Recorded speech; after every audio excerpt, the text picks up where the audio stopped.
of liberty. Let our rejoicing rise high as the listening skies. Let it resound loud as the rolling sea. Sing a song full of the faith that the dark past has brought us. Sing a song full of the hope that the present has brought us. Facing the rising sun of a new day begun. Let us march on till victory is won.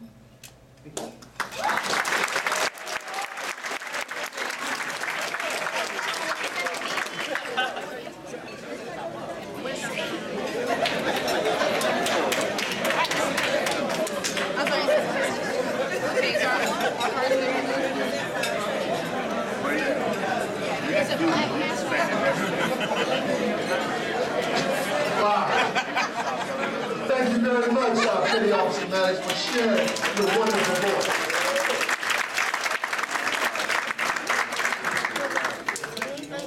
Please join me in welcoming to the lectern Gunnery Sergeant Anthony L. Davis, Squadron Gunner for Miles 31 aboard Marine Corps Air Station, Beaufort, South Carolina.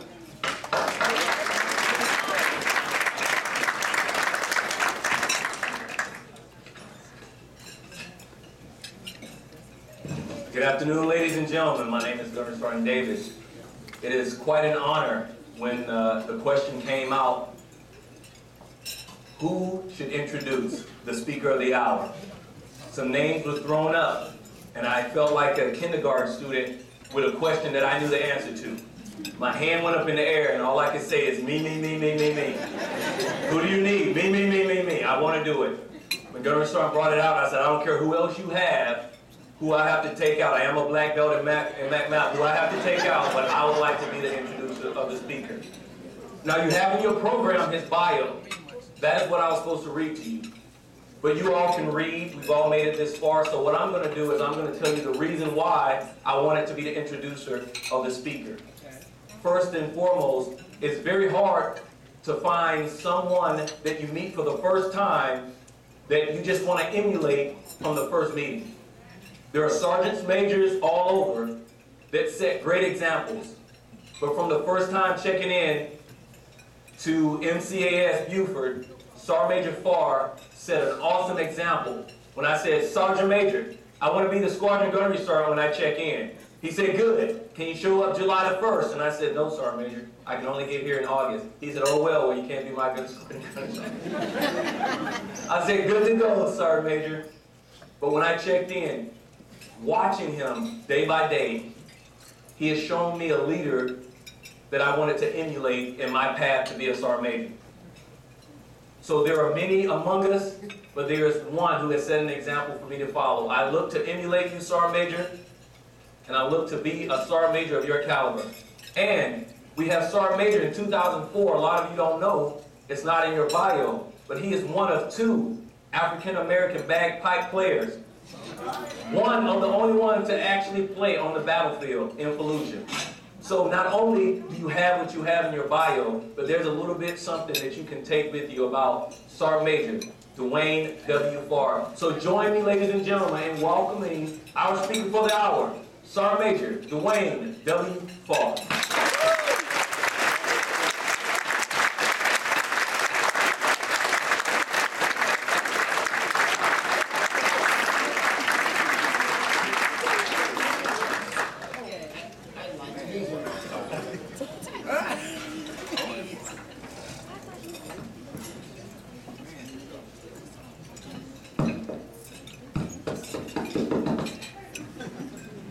Can we hear that? You know, as I get set up here, I was thinking to myself, over 150 years ago, over 150 years ago, there was probably a couple of slaves sitting around talking to themselves. And they were saying something like this. You know, we've got to do something about our freedom. We've got to make a call here. Elijah, I tell you, I just don't know. I don't know what I'm going to do about this, Elijah. And Elijah said unto him, I just want to fight for my freedom. I just want to stop being a slave. I just don't want to be no slaves. Come on. Elijah, I'm telling you, the master's going to kill us. He's going to kill us if he finds out that we's trying to escape and go fight. He is going to kill us, and I don't want to die. Elijah said unto him, I'd rather die fighting for my freedom. I'd rather fight for my freedom than to die as a slave. Now we have in our midst an abolitionist, Frederick Douglass, who would come on to them. And in his words, he would say, who be free themselves. Let them strike the blow. I encourage you to fly to arms and smite to the death the power that would bury your government and your liberty in the same hopeless grave. This is your golden opportunity. For once, let a black man put upon his person those brass letters, U.S., for these United States. Let him put an eagle on his button and a musket in his shoulder and bullets in his pocket. But there is no power on earth that can deny that he has not earned the right to citizenship. And they said, oh no, oh no. Shall we give the Negroes weapons? Shall we arm them? What shall happen to us if we were to arm them? There is no Negro problem. The problem is whether the American people have loyalty enough, justice enough, honor enough, patriotism enough to live in their own constitution. Those are the words of Frederick Douglass.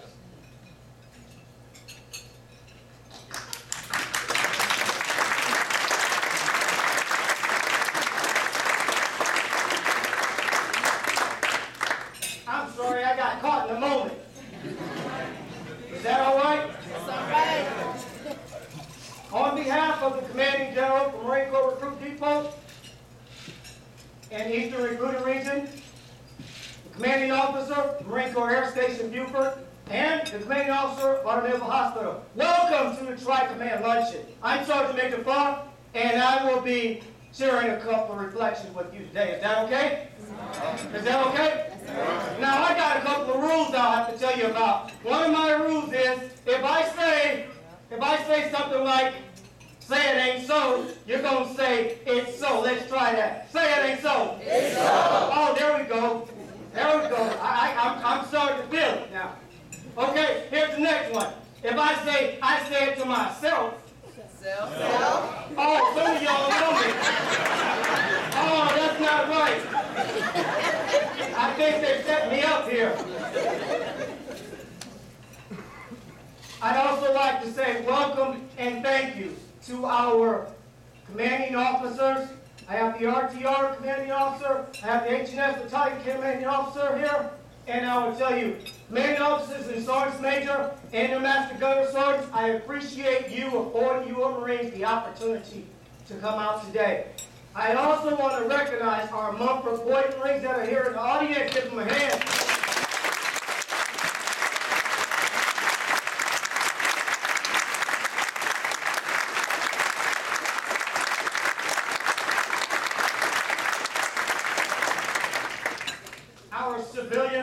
Marines, as we call them, I like to call them civilian leaders of Marines. Thank you for taking time off your busy schedule. And most important, let me not forget, we have a few guests we call out there to comment. I said we can't call them retired anymore. So we'll just say our Marines that once served on active duty, thank you for taking the time to be here.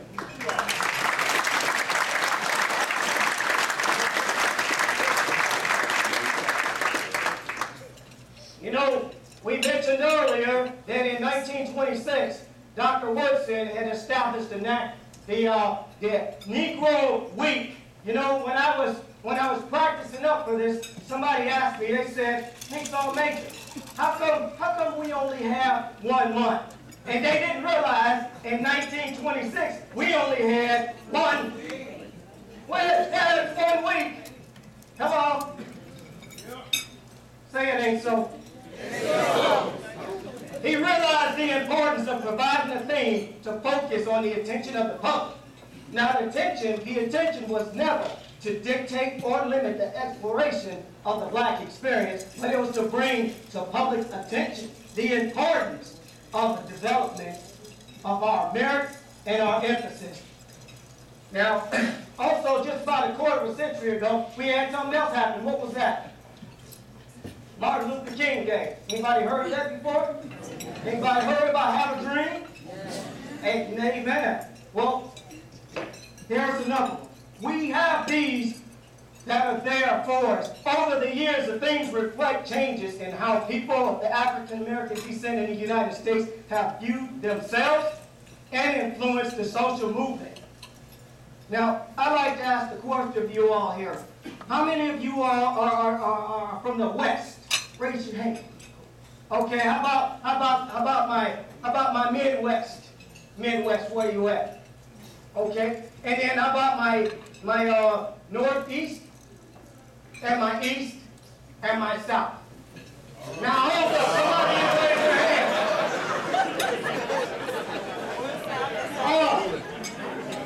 See, you didn't realize that I'm watching you is what I'm doing. I'm watching you. Because I know that you have eyes and you're watching me, but I have eyes too, so I'll be watching you watch me. You know, as we talk about the thing, I like each of us, regardless of our ethnic background, to do a self-reflection. That self-reflection on the military service. Military service is not the easiest job, and it can be even harder when you're a slave. You know what I'm talking about?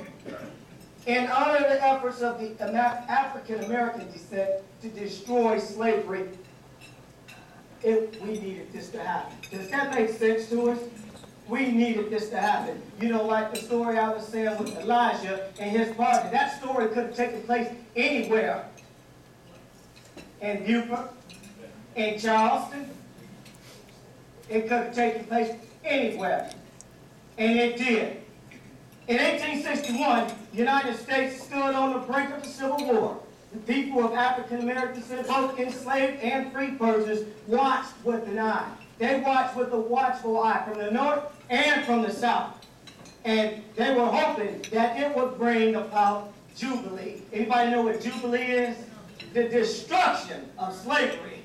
That's what they was hoping for. And I'll tell you, it was Frederick Douglass, the most prominent black leader, who opinion, regardless of the intentions. And now he had to make his remarks before he went to see our president, because we know the president put out the word. And the word that he put out, he said, this war is to ensure, I said ensure, he maintained that the paramount cause was to preserve the Union, not to end slavery. Now, Frederick Douglass, he had a different opinion on that. You know that, right? He said, no. He said, regardless of the intentions, the war will bring to an end this slavery, America's peculiar institution. That's what he said. Y'all didn't hear me, did you? All right now.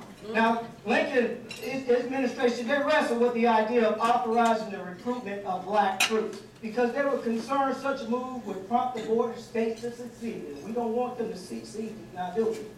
Now, it was General John Freeman of Missouri and also General Dave Hunter of South Carolina would issue a proclamation of emancipation of slaves in the military regions, and they permitted them to enlist. Now, when they permitted them to enlist, because they saw the numbers kind of going downhill, say it ain't so. Oh, it's so. Once he did that, their superiors, they sternly, not just a little bit, they sternly revoked the order and they refused to do this. Now, by the mid-1862, however, the escalating numbers of the former slaves, you know we called former slaves back then, right? We called them contraband. Yeah, the contraband, you know, that was starting to decline. And the white soldiers, they were starting to decline as well. The whites would not volunteer to go and fight this battle in the Union. You understand? So guess what the government had to do? They had to backpack. Or how many of us seen Roots? They had to get themselves another plane. What they had to do was they had to ban. They had to consider banning that enlistment. Now, President Lincoln, he had to get some advice for this one, so guess who he called to his side? He got some advice from Frederick Douglass.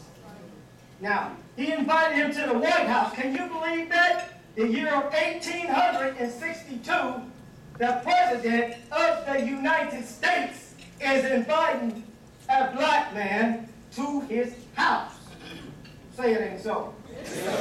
Oh, it's in the history book. It's so.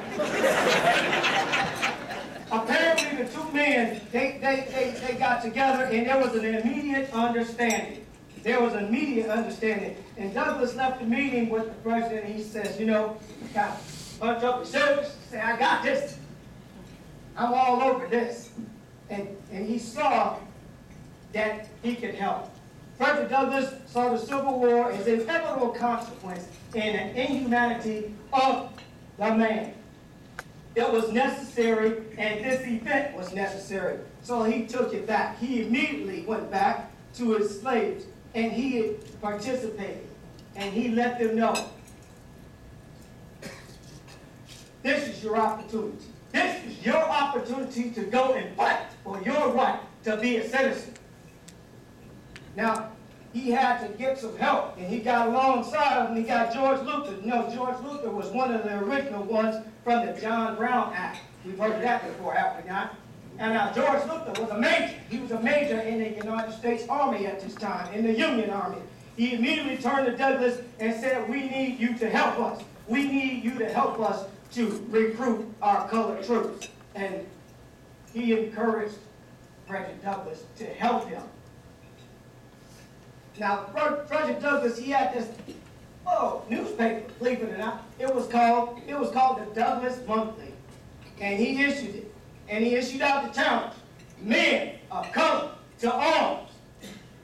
Now, from upstate New York, the 54th Massachusetts was formed. And about 100 volunteers responded to that back in May of 1863. Now, Frederick Douglass was so impressible, he had two sons, not just one. He had two sons that joined the Union Army. That would be Lewis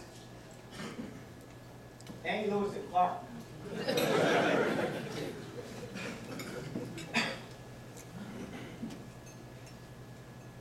That joke one out.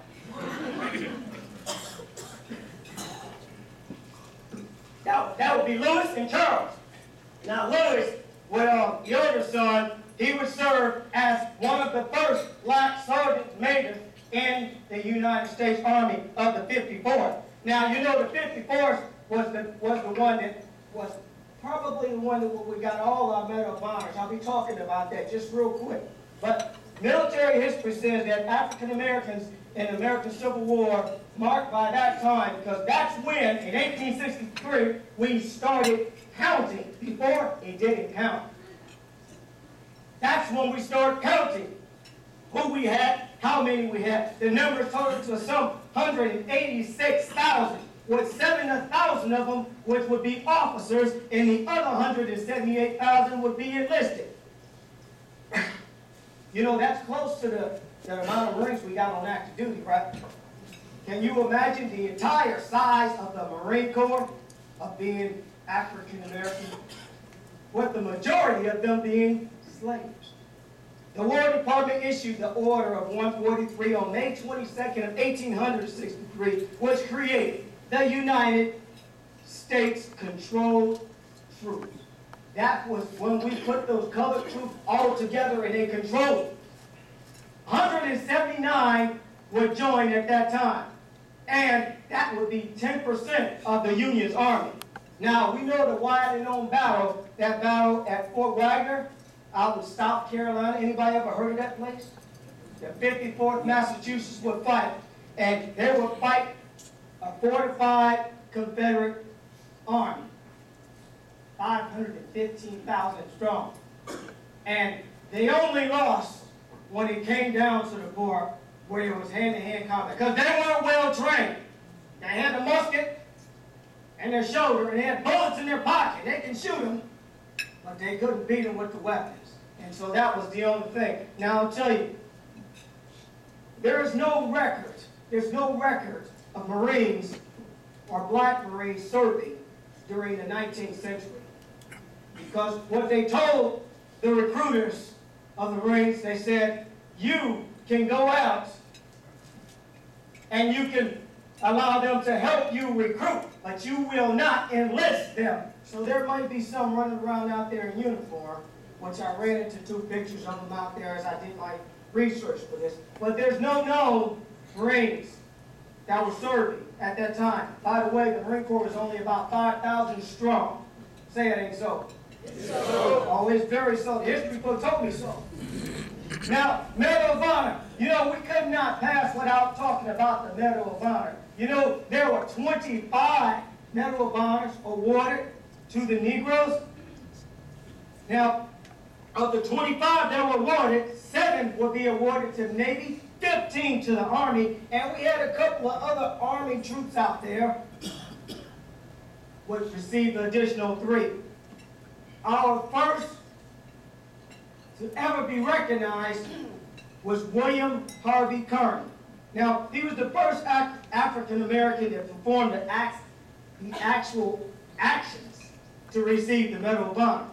However, it was Robert Blake who would have actually been the first one to receive his medal.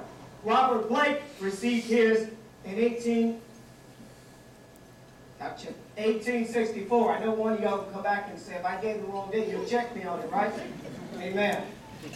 William Harvey was born a slave in Norfolk, Virginia. Now, when he was born, he escaped to Massachusetts. Now, he's got a very unique story because he escaped to Massachusetts in the underground. And then he and his dad escaped, and then he would later come back to get his family. And he took them up. Now, William Harvey Kearny was actually born William Harvey.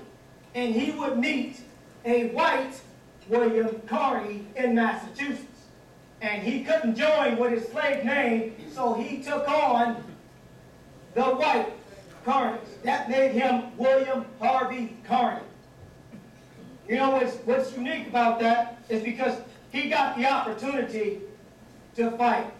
He was a sergeant with the 54th Massachusetts on July 18, 1863. Now, that is when we were at Fort Wagner, South Carolina. And his actions that he would receive the medal for would be for saving the American flag. Say it ain't so. No. Oh, he saved the American flag. Guess what he did? He went out there and he saw that flag was getting ready to go down. And what do we know about the flag? We don't do what? We don't let it touch the ground. And he noticed that the soldier that was carrying it was falling. And now he's got his musket, but he's not going after his musket firing by he's trying to save the what? He's saving the flag, and saved the flag is what he did. And once he grabbed the flag, he nearly ripped it off the staff to get it in close to his body so he can run. And now in the process of him running, guess what happened to him? No, it's not like the movie. He didn't fall down.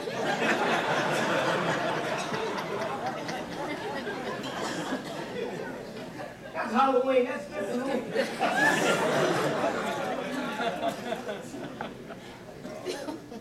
He would get shot. Not only once, but twice. Now most of us, how many of us been stoned by a bee before? How many of us got stopped in our actions when we got stung by a bee? Yeah, he got shot twice. And he kept running. And once he got there, he got back with his boys. He says, "Hey, boys, I did my duty." They looked at him like, "Are you crazy?" He said, "I did my duty. The old flag never touched the ground." And then as he climbed into the parapet, hey, I think he deserved a round of applause.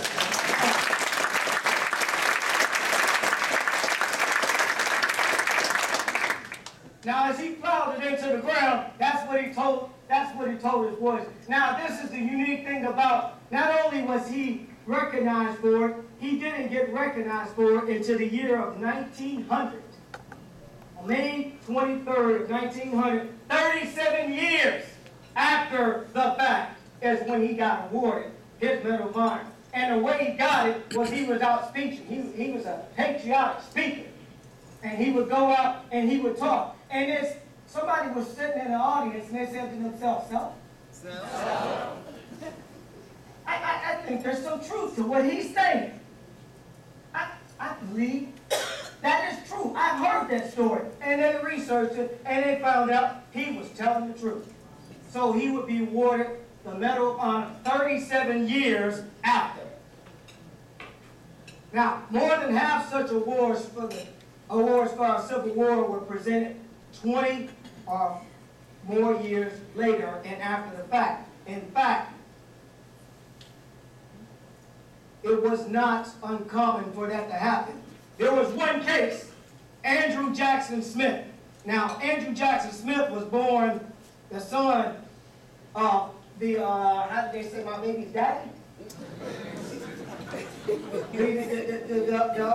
The master and the slave. You know what I'm talking about now? They got together. And they, whatever. And that's how he was born. Okay, now we're there, right? Well, see, he at the age of 19, Andrew Jackson Smith, he was sitting there minding his own business, you know, around the farms and doing what he did. And he heard that his master was going to go join the Confederate, and he was going to take him with him. He goes, "What? I don't think so."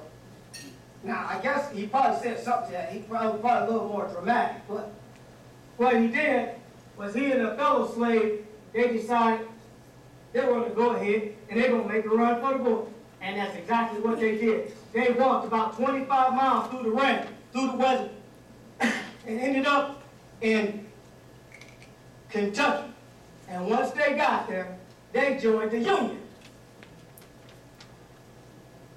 And that's how he ended up serving. Because, see, he wasn't going to fight for the Confederates. He was going to fight for the Union. Now, as we transition on to, we talked about our Medal of Honor winners. We talked about how the war started. We're going to talk about some of our women of the war. You know, we had a few women out there, do we not? Amen. Now the African Americans who served, and there were some who served as nurses, and we also had some surgeons out there as well. Now, the first one I'm talking about is the surgeon. Now, John V. DeGrassi was one of only 2 African Americans who was a physician. Now, he was actually, he got his degree. Yes, he got his degree. Yes, I did. He got his degree from Maine Medical College, and he served as the assistant surgeon with the 35th United States Colored Infantry. Now, he would be one of 2, but he was the only one to serve with his regiment on the battlefield, because that was uncommon. Because, see, being a surgeon had to put you in some type of authoritative position, and we don't want a Negro in an authoritative position. Say it ain't so. It's so. Yes, it's so because the book says so. He would serve as the only one, the only surgeon to ever serve on the battlefield. We had the other surgeon, they would serve in the back, in the rear with the gear. You know what I'm talking about? Yes. Now, the the other part, we got our surgeon covered. Now let's talk about a young lady we call, she actually went out as a nurse. This young lady's name is Susan King Taylor. Now, she was just across the river. Anybody ever heard of St. Simon's Island? St. Simon's Island in Georgia? Oh, we're getting a little closer to home now, aren't we? Yeah, we got history all around us, so we need to know about some of that. Well, see, this young lady, Susie, she was sitting over there on the island, and what she would do is she would teach. She would teach the liberated slaves how to read and how to write. Say it ain't so. Oh yeah, she was teaching the Union soldiers how to read and write. And one day, Captain Trowbridge, who would come along with fellow Union officers, they decided to grab her up. They say, oh, let's take her with us. But they didn't take her as a teacher. They took her as a laundress. She would go out and she would clean the clothes, you know what I'm saying? And she was supposed to do this for pay, but believe it or not, she didn't get paid. She didn't get paid 1 cent. They fed her, but they didn't pay her. Is that fair? Probably not, but we can't go there. Now, what was unique about her was not only was she a laundress, she actually got out there on the battlefield, and she was a nurse. Now, she's tending, and she was a clerical. So she was like the master of all. She was supporting everything that kind of went on. Kind of like